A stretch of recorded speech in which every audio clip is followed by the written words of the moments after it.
नमस्कार मित्रांनो, the GK zone Marathi या चॅनलमध्ये आपले स्वागत आहे. आज आपण महाराष्ट्र आदिवासी विकास विभाग भरतीसाठी आवश्यक असलेले चालू घडामोडीवर प्रश्न उत्तरे घेणार आहोत. चला तर सुरू करूया. कोणत्या राज्याने राज्यातील नगराध्यक्षांना पदावरून दूर करण्याचे अधिकारी नगरसेवकांना दिले आहेत? महाराष्ट्र राज्याने राज्यातील नगराध्यक्षांना पदावरून दूर करण्याचे अधिकार नगरसेवकांना दिले आहेत.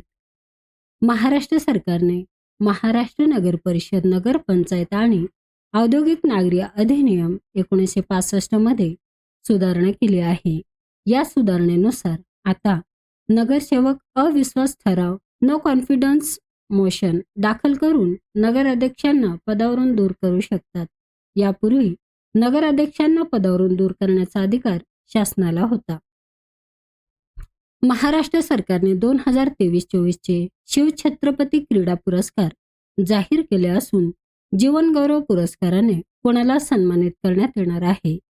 जीवन गौरव पुरस्काराने शकुंतला खटावकर यांना सन्मानित करण्यात येणार आहे. महाराष्ट्र शासनाने 2023-24 च्या शिवछत्रपती राज्य क्रीडा पुरस्कारांमध्ये जीवन गौरव पुरस्कार माजी राष्ट्रीय महिला कबड्डीपटू आणि संघटक शकुंतला खटावकर यांना जाहीर केला. शकुंतला खटावकर यांनी 1978 मध्ये अर्जुन पुरस्कार प्राप्त केला होता. त्यांनी 1979 ते 1982 या कालावधीत 106 राष्ट्रीय कबड्डी सामने खेळले आणि महाराष्ट्रासाठी 8 वेळा विजेतेपद मिळवले. त्यांचा हा पुरस्कार 18 एप्रिल 2025 रोजी पुण्यातील म्हाळुंगे बालेवाडी येथील शिवछत्रपती क्रीडा संकुलात राज्यपाल CP राधाकृष्णन यांच्या हस्ते प्रदान करण्यात येणार आहे. मार्च महिन्यातील ICC प्लेयर ऑफ मंथ पुरस्कार कोणाला जाहीर झाला आहे?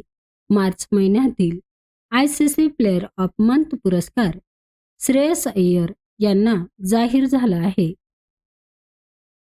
मार्च 2025 महिन्यासाठी ICC player of the month पुरस्कार श्रेयस अय्यर यांना जाहीर करण्यात आला आहे. त्यांनी 2025 ICC चॅम्पियनशिप ट्रॉफीमध्ये भारतासाठी महत्त्वपूर्ण भूमिका बजावली. त्यांनी न्यूझीलंड विरुद्ध गट टप्प्यात 98 चेंडूत 79 धावा, ऑस्ट्रेलिया विरुद्ध उपांत्य फेरीत 62 चेंडूत 45 धावा आणि अंतिम फेरीत न्यूझीलंड विरुद्ध 62 चेंडूत 48 धावा केल्या. या कामगिरीमुळे भारताने चॅम्पियन्स ट्रॉफी जिंकली. महाराष्ट्र शासनाच्या वतीने कोणत्या कालावधीत जल व्यवस्थापन कृती पंधरवाडा 2025 साजरा करण्यात येत आहे? महाराष्ट्र शासनाच्या वतीने 15 ते 30 एप्रिल या कालावधीत जल व्यवस्थापन कृती पंधरवाडा 2025 साजरा करण्यात येत आहे. महाराष्ट्र शासनाच्या जलसंपदा विभागामार्फत 15 एप्रिल ते 30 एप्रिल 2025 या कालावधीत जल व्यवस्थापन कृती पंधरवाडा 2025 साजरा केला जात आहे. या पंधरवाड्याचा उद्देश जलसंधारण, पाण्याचा शाश्वत वापर आणि जनजागृती वाढवणे आहे. या उपक्रमांतर्गत विविध जिल्ह्यांमध्ये कार्यक्रम, कार्यशाळा आणि प्रशिक्षण सत्रांचे आयोजन करण्यात येत आहे. खालीलपैकी नुकतेच कोणी भारताचे माजी पंतप्रधान डॉक्टर मनमोहन सिंग यांच्या जीवनावरील पुस्तक लॉन्च केले आहे?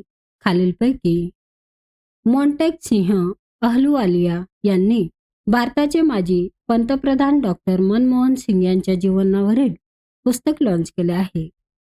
भारताचे माजी नियोजन आयोग उपाध्यक्ष मोंटेक सिंह अहलुवालिया यांनी नुकतेच भारताचे माजी पंतप्रधान डॉक्टर मनमोहन सिंग यांच्या जीवनावरील पुस्तक लॉन्च केले आहे. या पुस्तकाचे नाव मनमोहन सिंग ए लाईफ इन पब्लिक सर्व्हिस असे आहे. अनुसूचित जातीचे वर्गीकरण करण्याचा निर्णय घेणारे देशातील पहिले राज्य कोणते ठरले? अनुसूचित जातीचे वर्गीकरण करण्याचा निर्णय घेणारे तेलंगणा हे राज्य देशातील पहिले राज्य ठरले. तेलंगणा सरकारने 14 एप्रिल 2025 रोजी डॉक्टर बाबासाहेब आंबेडकर जयंतीच्या दिवशी तेलंगणा अनुसूचित जाती अधिनियम 2025 लागू केला. या अंतर्गत 59 अनुसूचित जातींचे 3 गटांमध्ये वर्गीकरण करण्यात आले आहे, ज्यामुळे आरक्षणाचे लाभ अधिक मागासवर्गीय घटकांपर्यंत पोहोचवण्याचा उद्देश साधला जात आहे. या निर्णयाला 2024 मध्ये सर्वोच्च न्यायालयाच्या 7 न्यायाधीशांच्या घटनापीठाने दिलेल्या निर्णयानंतर कायदेशीर मान्यता मिळाली, ज्यामध्ये अनुसूचित जाती आणि जमातीचे उपवर्गीकरण करण्यास परवानगी देण्यात आली होती. कोणत्या संस्थेने गौरव या लॉंग रेंज ग्लाइड बॉम्बचे यशस्वी प्रक्षेपण केले आहे? DRDO या संस्थेने गौरव या लॉंग रेंज ग्लाइड बॉम्बचे यशस्वी प्रक्षेपण केले आहे. गौरव हे 1000 किलो वजनाचे लांब पल्ल्याचे ग्लाइड बॉम्ब आहे. हे DRDO द्वारे स्वदेशीरित्या विकसित केले गेले आहे. याचे प्रक्षेपण भारतीय हवाई दलाच्या IAF सुखोई Su-30 MKI लढाऊ विमानातून करण्यात आले. या बॉम्बची मारक क्षमता जवळपास 100 किलोमीटर आहे आणि तो अचूकपणे लक्ष्यावर हल्ला करू शकतो. हे चाचणीमध्ये सिद्ध झाले आहे. ग्लाइड बॉम्ब हे पारंपरिक बॉम्बप्रमाणे सरळ खाली न पडता पंखाच्या सहाय्याने लांबवर ग्लाइड करत जातात. यात स्वतःचे इंजिन नसते, त्यामुळे ते विमानाच्या उंची आणि वेगाचा वापर करून लांबचा पल्ला गाठतात. कोणत्या देशाने global tariff and trade help डेस्कची सुरुवात केली आहे? भारत या देशाने global tariff and trade help डेस्कची सुरुवात केली आहे. 11 एप्रिल 2025 रोजी भारताच्या वाणिज्य मंत्रालयाच्या अंतर्गत असलेल्या विदेशी व्यापार महासंचालनालयाने DGFT global tariff and trade help desk सुरू करण्याची घोषणा केली. जागतिक स्तरावर बदलत्या व्यापार धोरणे आणि शुल्क बदलामुळे निर्माण होणाऱ्या समस्यांवर मात करण्यासाठी आणि निर्यातदारांना मदत करण्यासाठी हे पाऊल उचलण्यात आले आहे. इंटरनॅशनल सोलार आघाडी कंट्री पार्टनरशिप फ्रेमवर्कवर सही करणारा पहिला आफ्रिकन देश कोणता ठरला आहे? मॉरिशस हा देश ठरला आहे. ISA ही भारत आणि फ्रान्स यांच्या पुढाकाराने स्थापन झालेली एक आंतरराष्ट्रीय संस्था आहे, जी सौर ऊर्जेच्या वापराला प्रोत्साहन देण्यासाठी कार्य करते.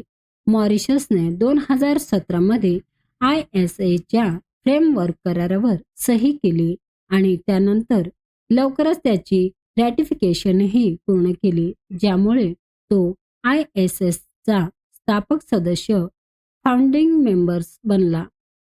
11 एप्रिल 2025 रोजी मॉरिशसने ISAच्या कंट्री पार्टनरशिप फ्रेमवर्क सही केली आणि असे करणारा तो पहिला आफ्रिकन देश ठरला.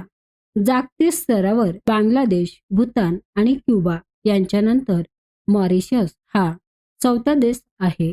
AI रायझिंग ग्रँड चॅलेंज कोणत्या राज्याने लॉन्च केले आहे? तेलंगणा या राज्याने लॉन्च केले आहे. हे तेलंगणा राज्याच्या माहिती तंत्रज्ञान, इलेक्ट्रॉनिक्स आणि कम्युनिकेशन विभागाने ITE&C department, Japan international corporation agency JICA आणि इतर संबंधित संस्थांच्या सहकार्याने सुरू केले आहे. या उपक्रमांतर्गत एक एकात्मिक data exchange, unified data exchange तयार करण्यात येणार आहे, ज्यामुळे विविध सरकारी विभाग आणि भागीदार संस्थांकडून उच्च गुणवत्तेचा डेटा एकाच ठिकाणी उपलब्ध होईल. मित्रांनो, चॅनल आवडला असेल तर प्लीज नक्कीच सबस्क्राईब करा, व्हिडिओ लाईक करा. धन्यवाद.